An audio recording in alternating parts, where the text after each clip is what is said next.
Your trauma is not your fault, but healing is your responsibility. There are many bad things that happen in the lives of children that are not necessarily traumatic. When we say traumatic, we mean that there is a threat either to the life, the health, the abuse integrity of a child in a way that it very likely raises fear and anxiety. These abused children usually have some emotional problems, so we need good mental health people to deal with the aftermath. The child has to be able to express themselves and be able to talk through their feeling. Adults work hard to keep children safe. Dangerous events still happen. This danger can come from outside of the family or from within the families where relationships between family members are tense and can be filled with neglect and negative treatment. Victimized children growing up in a dysfunctional family are innocent and have absolutely no control over their toxic life environment. They grew up with multiple emotional scarring caused by repeated trauma and pain from their parents' actions, words, and attitudes. Ultimately, they will have a different growth and nurture of their individual self. The influenced individuals will resume various parenting roles rather than enjoying their childhood. Vital parts of their childhood are missing, which will eventually have a harmful effect that extends to their adult life. Victimized adults tend to attempt escaping their past pain, trauma by practicing more destructive behavior such as increased use of alcohol, drug abuse, or forced to repeat the mistreatment that was done to them.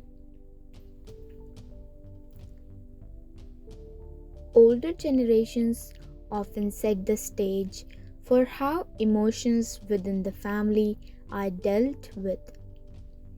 Do you hide your emotions and act as if nothing is happening? Do you internalize your emotions until something triggers them to come spilling out? Or does your family drink or use drugs to cope with the pain?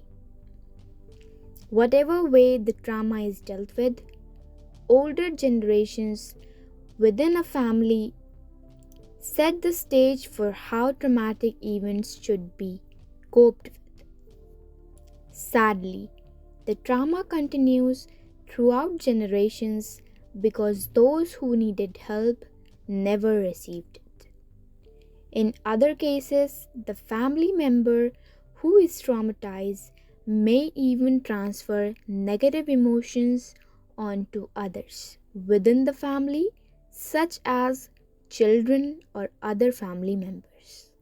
Childhood is an important time in an individual's life, shaping who we become as adults. Research has indicated that a third of children experience acts committed against them by either a parent or caregiver that results in potential harm. Childhood maltreatment is when a person causes physical or emotional harm to a child, such as not responding to their physical or emotional needs. It can significantly impact the child's mental and physical well being. Understanding the consequences of childhood maltreatment and discovering ways to support young people is important because negative experiences can significantly impact a young person's ability to succeed in life. The solution to help limit or end child maltreatment is mainly to raise awareness on how serious this issue is to those who do not understand the extremity of harm the victim is under. When life becomes unbearable, hopelessness, despair, negative views about oneself, these are some of the hallmarks of depression. Given such reactions, it is not surprising that many persons suffering from this disorder seek a drastic solution: suicide. When terminally ill person choose to end their lives rather than endure continued pain, their actions seem understandable, even if we disapprove of them on moral or religious grounds. But when a young person whose life have just begun follow this route, nearly everyone would agree that their death is tragic. Can you do anything to help prevent suicide among people you know? Yes, you can, if you pay careful attention to survival warning signs. This is how you can prevent suicide. Take all suicide threats seriously. People who threaten to kill themselves rarely do. Only those who tell no other about their plans commit suicide. So, when someone talks about suicide, take it seriously. If someone mentions suicide, don't be afraid to discuss it. Another common myth about suicide is that this topic should never be discussed with any person. Talking about it will only make matters worse. This too is false. Encouraging people to talk about suicidal thoughts get their problem out into the open and can be helpful. So don't ignore it. If someone you know mentions suicide, talking about it is usually better. Recognize the danger signs. These include statements by someone that he or she has no strong reason for living, sudden effort to give valued positions away to others, direct statements such as "I don't want to be a burden anymore," and so on.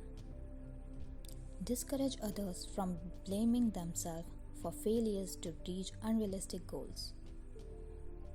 If a friend or family member shows the danger signs described above, don't leave this person alone.